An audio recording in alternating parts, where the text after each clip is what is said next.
Kiai Haji Ahmad Syukur, Amin. alhamdulillah telah hadir di antara kita semua. Kami mengharapkan jamaah dapat mengikuti dengan tertib dan sesama. Jangan diketawain Mas Erik.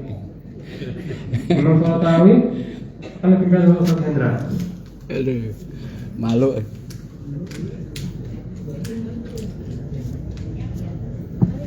Panitia Syarah Majelis Ulama Agung mengucapkan terima kasih kepada hamba Allah yang telah berkenan untuk berbuka puasa. Lupa deh. Bagi jamaah yang membawa komunikasi berupa HP atau sejenisnya, untuk sementara waktu agar dapat disesuaikan seperti di Salon atau nama singkat. Korea, Malaysia tuh. Dan selama sholat tarawih, bagi jamaah yang berada di luar Haji apa? akan dapat mengisi saf-saf di bagian dalam untuk sementara. Hong ke Malaysia, Singapura. Demikianlah pengumuman malam hari ini. Selanjutnya, kami akan mengajukan Ramadan. Untuk hormat Ustaz Kiai Haji Ahmad Syukur, kami persilakan. Mohon maaf. Wassalamualaikum warahmatullahi wabarakatuh. Jangan pakai kiai, abah aja. Gitu sih. Kalau kiai istrinya dua.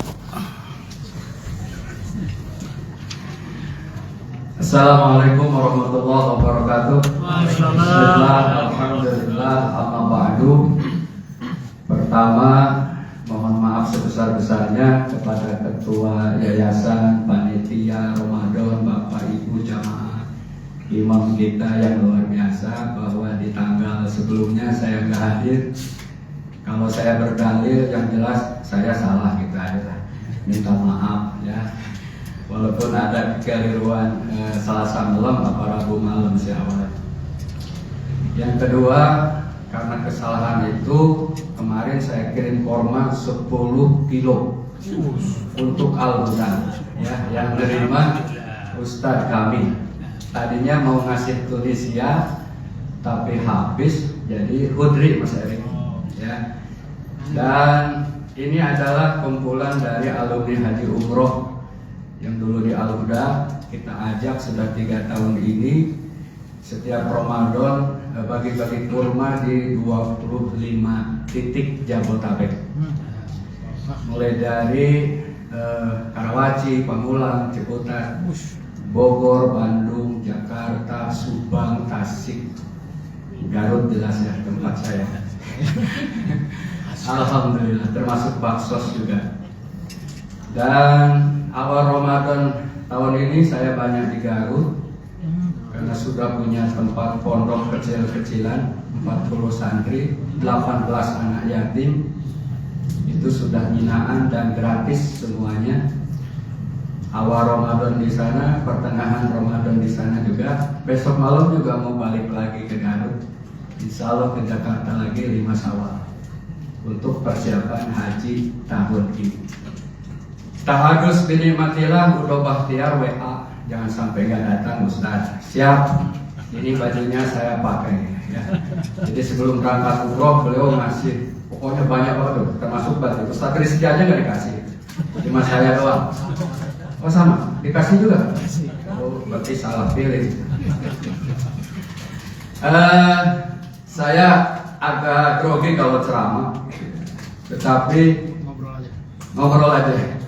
Kemarin malam waktu ngisi Qiyamul Lail di Pondok Kelapa, ada ibu bertanya, Ustaz, tanda orang yang dapat Lailatul Qadar itu apa? Ya. Jadi saya penghargaan dari Mas Erik ini di semua masjid selama saya taraweh. Saya jadwal cuma 12 Mas Erik. Jadi tiap Ramadan tahun ini hanya nerima 12 jadwal aja. 2 di Al-Huda, itu pun 1 absen ya. Kemudian Qiyamul Lail lumayan ada. Ini malam ini terakhir di Cipinang Melayu. Tanda Lailatul Qadar Ustaz gitu. Saya mau nyari ayatnya Fatih Salamun hiya hatta matla'il fajr. Hadis juga cukup banyak. Tetapi dari makna salamun hiya hatta matla'il fajr itu ada pertanyaan buat ibu-ibu, bapak-bapak. Peristiwa nuzulul Quran itu tanggal berapa sebetulnya? Di Indonesia kan 17 Ramadan katanya. Wallahu a'lam juga. Tapi umumnya 17 Ramadan. Kalau kita tanya lagi, kalau Lailatul Qadar tanggal berapa diperingati? Gak ada ya? 10 hari terakhir. Yang ada tuh 10 terakhir Ramadan. Kalau di Saudi malam ini, yakinnya tuh Saudi itu malam 27. Ini berdoa bahagia luar biasa malam ini sama ibu, sama adik-adik, sama anak.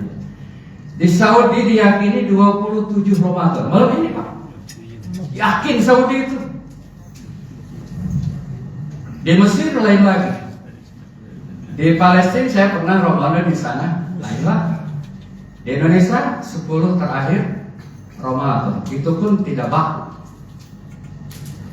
Nah kalau tidak ada yang baku, tidak ada tanggal, tidak ada khususan yang bisa kita pegang kecuali Saudi Arabia, maka ini artinya bahwa Lailatul Qadar itu yang menjadi barometer salamnya itu salamun hiya hatta matla'il fajr, damai, tenang, sejahtera, bahagia sampai datangnya fajar.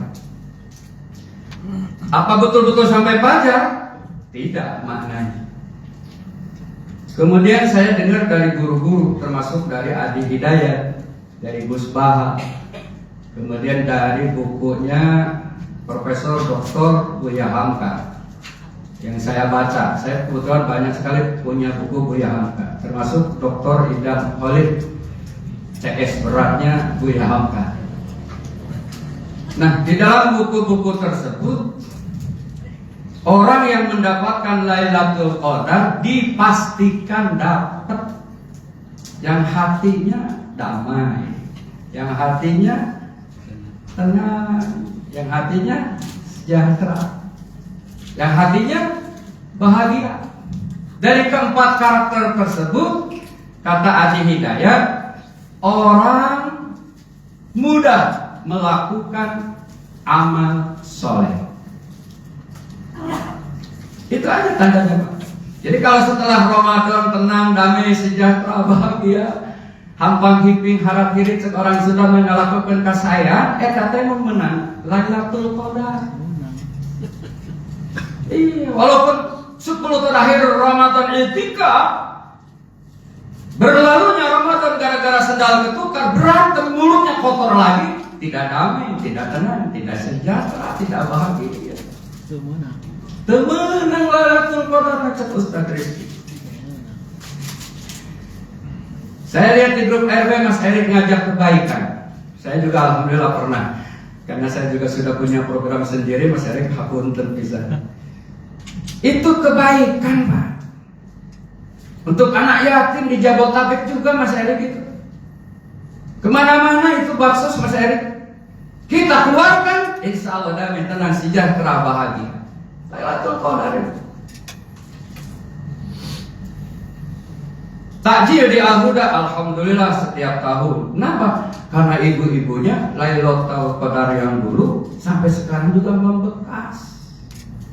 Gak kekurangan makanan kan tiap takjil di sini. Enggak ya Bu? Maka yang memberi takjilan itu insya Allah amal soleh itu. Itu Lailatul Qadar juga. Kemudian zakat fitrahnya, zakat malnya, ya. Kebaikan-kebaikan kepada guru-guru kita yang hafiz. Kalau tidak hanya sebatas dari honornya misalnya, kemudian kita juga ngasih amal soleh buat guru-guru kita, buat tahfidz kita, insya Allah tuh orang yang tenang, damai, sejahtera, bahagia, hampang hirit ngaluarkeun kasayang ka guru-guru. Eta juga Lailatul Qadar. Terus saya ceramah serang di amplopin ya, apa dapat Lailatul Qadar atau enggak? Ya ceramah harus ikhlas. Ya, tidak ada. Harus ikhlas. Tapi kalau dikasih ya diterima, minta jangan, itu doang masalahnya. Jangan sampai saya oke ceramah bayar sekian, itu yang salah. Tapi kalau dikasih pura-pura nggak nerima, jangan, justru itu orang ria. Terima aja. Jangan asal tenang tadi amplop oke, ada hatinya ngabur normal. Untuk saya terima aja. Ustaz dikasih honor habis imam, terima aja. Janganlah, saya ikhlas. ikhlas. Bohong ikhlas yang itu. Ikhlas yang benar diterima.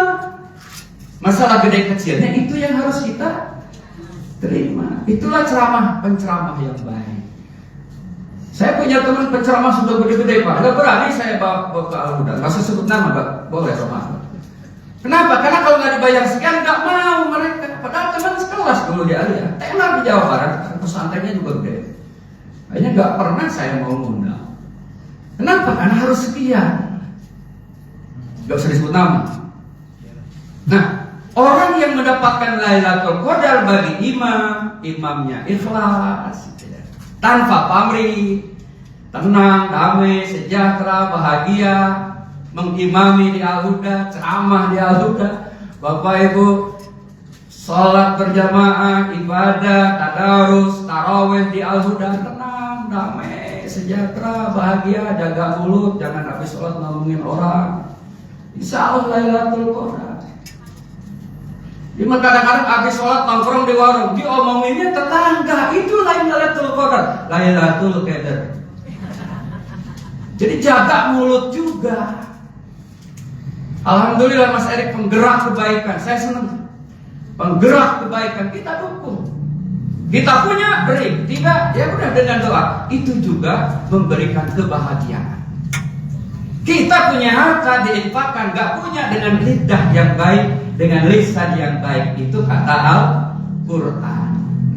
Maka kali ini yang kita raih, yang kita pahamkan, ya bukan berarti tidak boleh qiyamul lail tiap malam, bukan. Tetapi barometernya setelah itu, setelah Idul Fitri, Syawal, Dzulqa'dah, Dzulhijjah ke sana, hati kita damai, tenang, sejahtera, bahagia. Lihat tetangga dapat rezeki, alhamdulillah.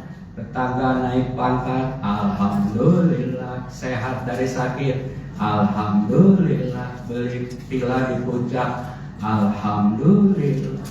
Anaknya dapat jodoh, alhamdulillah. Anaknya lulus ujian, dapat kerjaan, terus nikah, alhamdulillah. Yang hatinya bersih ikut bahagia, yang hatinya kotor, kenapa dia lagi, ya Allah kok yang dikasih itu enggak saya? Terus saya lagi banyak utang. Umpama. Jadi yang dipikir itu kebahagiaan tetangganya, bukan kemerdekaan jiwanya. Orang yang mendapat Lailatul Qadar, kata ayat, fakkur raqabah, bebaskan diri kita dari kehambaan atau apa, dari penjajahan hawa nafsu. Apalagi dalam dunia hedonistik sekarang, orang dimana yang ukurannya adalah materi, orang yang ukurannya adalah kemewahan. Makanya banyak kasus-kasus nih anak buah pemimpin presiden yang sekarang yang sau-sau kemewahan, ya lain contoh gitu teh, paehan titik gitu ya, disebarkan di WhatsApp, bandingkan oleh HP. Dan mau manfaat. Apa sih mamer-mamer harta? Ya. Kalau hartanya diinfakkan, disedekahkan buat Al-Huda, buat anak yatim, itu jadi tolakan. Tapi untuk pamer, harga kantong aja sampai 150 juta, saya mah pusing lihatnya pas sampai sakit. Sakit sendirian liatin begituan. Gak ada gunanya. Tetapi pamer amal, kan kata Nabi, riya boleh. Lihat Ustadz hafal Quran, iri kita nih, bukan riya, boleh. Lihat Mas Erik rajin sodakohnya, iri, boleh. Lihat yang qiyamul lail, masya Allah, bisa iri, boleh. Untuk kebaikan-kebaikan, boleh. Tapi iri dengan anugerah Allah yang Allah berikan kepada tetangga, itu baru problem. Karena penyakit zaman sekarang, kata para ahli, disebabkan karena pikiran. Pikiran tidak tenang, hati kotor. Itulah inti penyakit. Dan lagi-lagi Indonesia diberi ujian, Pak. Tiba-tiba ada tidak dayak lagi.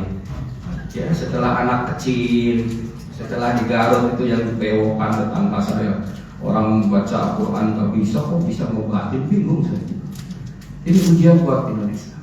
Ya, jadi kita jangan keblinger dengan hal-hal yang tiba-tiba gitu ya. Jangan. Kita tenang, kita khusyuk, kita ibadah, kita bahagia.